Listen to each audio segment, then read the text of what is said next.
well. Emmanuel, we had a lovely bit of Champions League action last night. One of your former teams was in action, obviously Arsenal. I wanted to know your thoughts on them sort of becoming a team renowned for set pieces. Obviously, they score lots of goals through it, but do you think they're becoming overly reliant on set pieces as opposed to, using open play for their goals? I think set pieces, corners, things like this have been always very dangerous in football. And the way that Arsenal has been managing, the corner has been magnificent, and they score so many goals.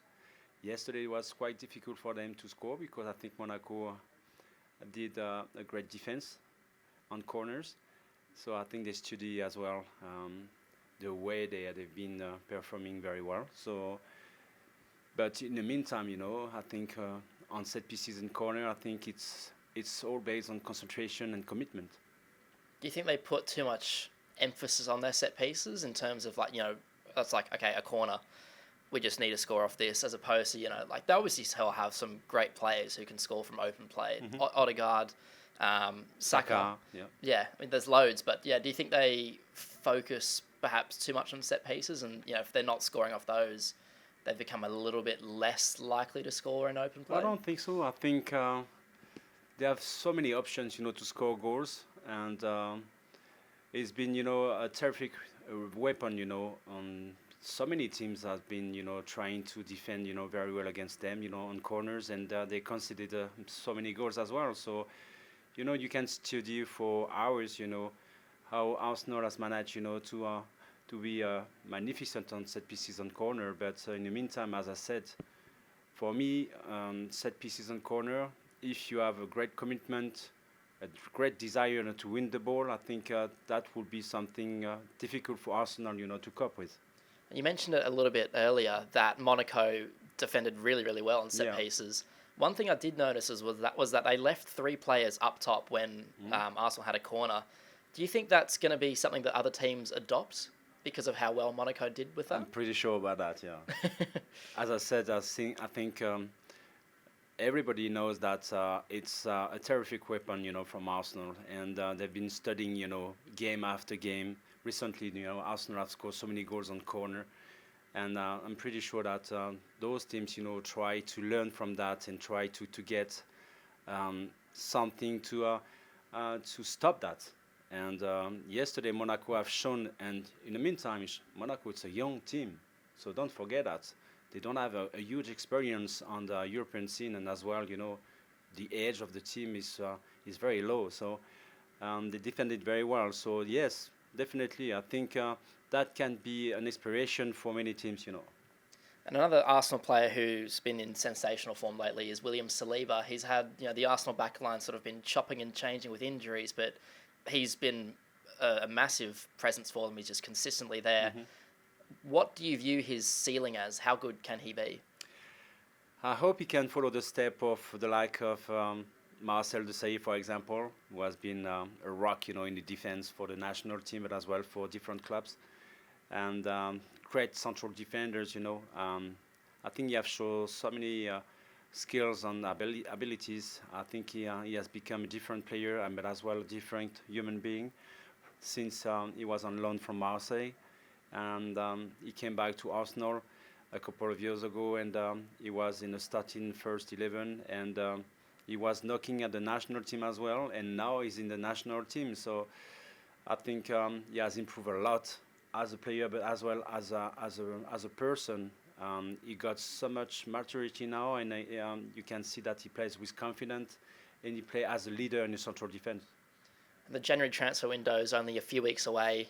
Arsenal may not be big sort of movers in that window, but do you think they need to look at getting a new striker in this window?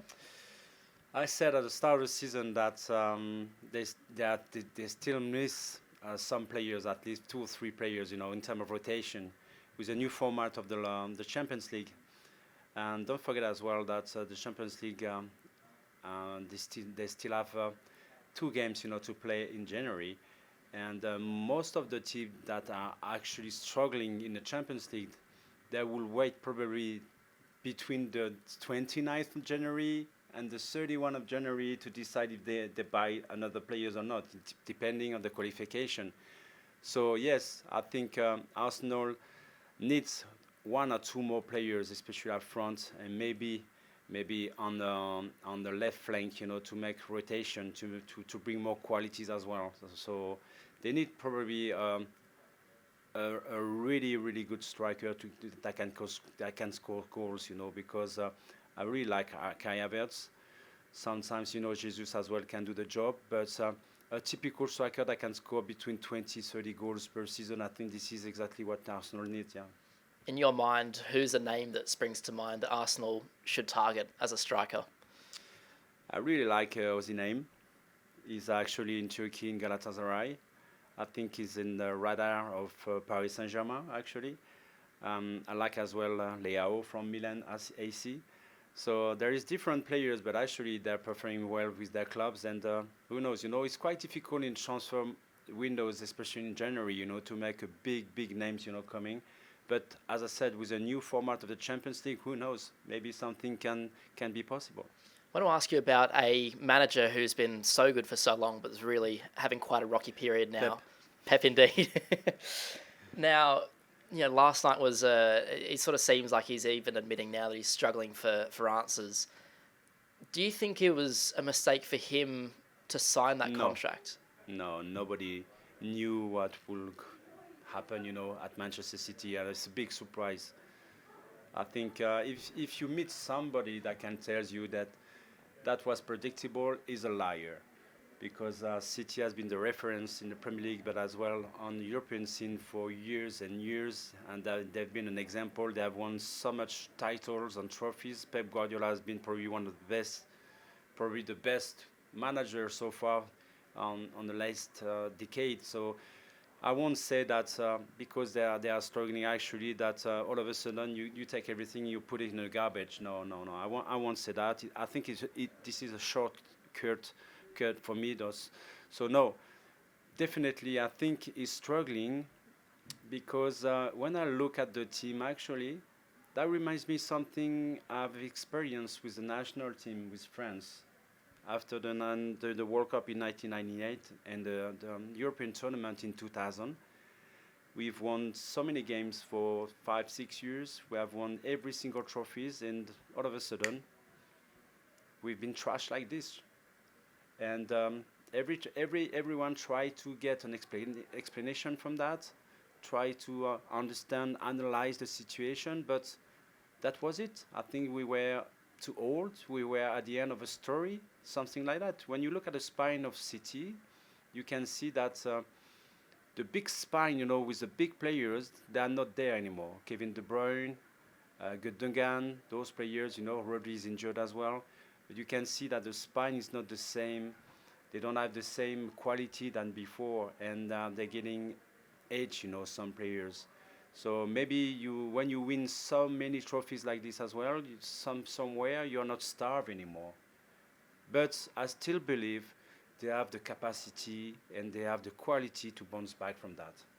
Do you think it's something that has, people could see coming from a long way away, or it's just something that all of a sudden has happened where lots of players, as you mentioned, like De Bruyne, Gundogan, Kyle Walker as well, it's where they're just sort of, time almost catches up?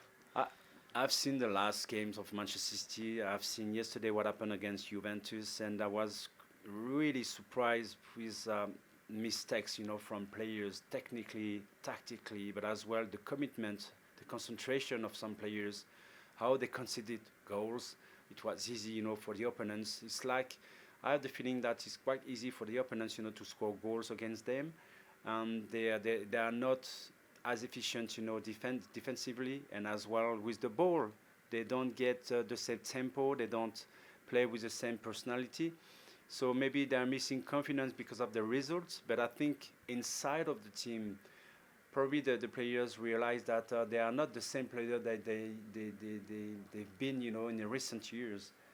They are not 27, 26 years old anymore. Some players, huge players, and I think you can. I have the feeling that sometimes Pep Guardiola doesn't know what he can do, to solve all these problems, because they didn't spend a lot of money on the transfer market last summer, and they don't bring a new energy into the team. So probably that's come from that. Moving on to a different player, Cole Palmer. He's been sensational for Yeah. Chelsea this season. Would you describe him as right now the best player in the Premier League? Yes, definitely. Yeah, Why is that?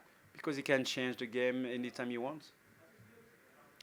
And every time you get the balls, you have the feeling that that can have an impact straight away on the results.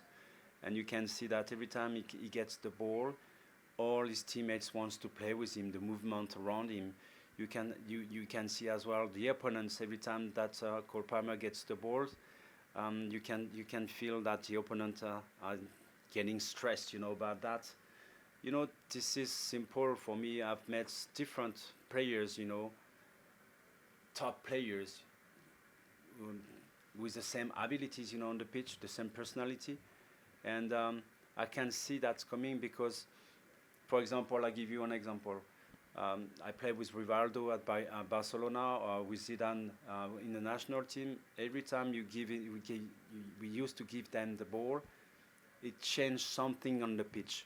The position of the opponents, the way they the confidence was not there anymore from them, and it brings more confidence from the teammates as well because you want to play with that kind of players. You want to bring movements around them, and you want to show, you want to be part of it, with them. So this is different players. You mentioned Palmer in the same sort of breath as Zizou and Yes. Rivaldo. Do you think Palmer has It's a long way to go. a long way to go, but do you think, he's only in his second sort of full season as a professional. Yes. Do you see him in the Ballon d'Or conversation in the coming years? That's what he said. All that kind of players, especially up front, strikers that can score goals or give assists, they are all focused on the Ballon d'Or. Midfielders and defenders are not like that. Only strikers, I can understand that. It's a dream. It can be selfish sometimes, but it's a dream from many strikers, many attacking midfielders. So he said it recently that he was dreaming about that, and I hope he can reach his dream. But there is many big players as well actually on the market, young players as well, just like Jamal, in Barcelona, or Vinicius, or maybe Mbappe if he comes back, that kind of players. So he has to show every single weekend his abilities. This is what he's doing right now. He's been playing like that for at least 16 months already. So if he wants to reach his dream, he has to do that, on the highest level, which means Champions League, but as well with the national team. Now, I want to ask you about your career and especially what you would be getting up to at this time of year, which is the Christmas parties at your club. And I'd love to know, what would you say is your most, we've got to keep it PG here, what would you say is your most memorable story from one of your Christmas parties, whether it was at Arsenal, Chelsea? Well,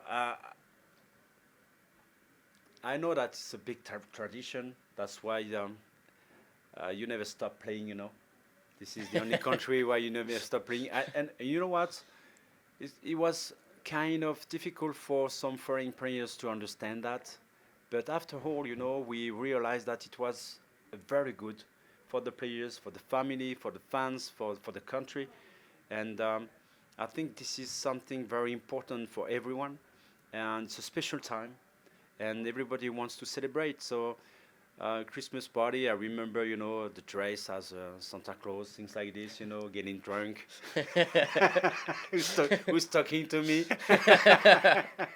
So yeah, I remember some of highlights, especially with Arsenal, but I love that time, and that's why I'm happy, during the Christmas time, it's a special moment, to share with your family, with your loved one, but as well, I'm very happy when I was a player. Sometimes it was difficult, to have a Christmas dinner and to say to your family and to your kids, say, I see you tomorrow, I have to leave because I have to play a game at midday. But that was it, I think You like it or not, you have to do it because it's tradition. I think everybody respect that and love it. Yeah. In terms of those Christmas parties, who would you say was the most valuable sort of member? Who was the craziest in terms of outfits and what they got up to? I think, if I remember well, maybe I'm wrong, maybe I'm mistaken, but at Arsenal, I think Ray Parler. Ray Parler. I think some of the guys they used to the dress as Santa Claus, the ridiculous things sometimes.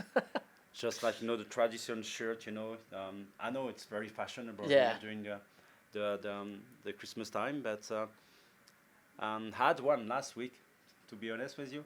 So it's not common, in France, but here in England, I appreciate that. So yes, I remember some players wearing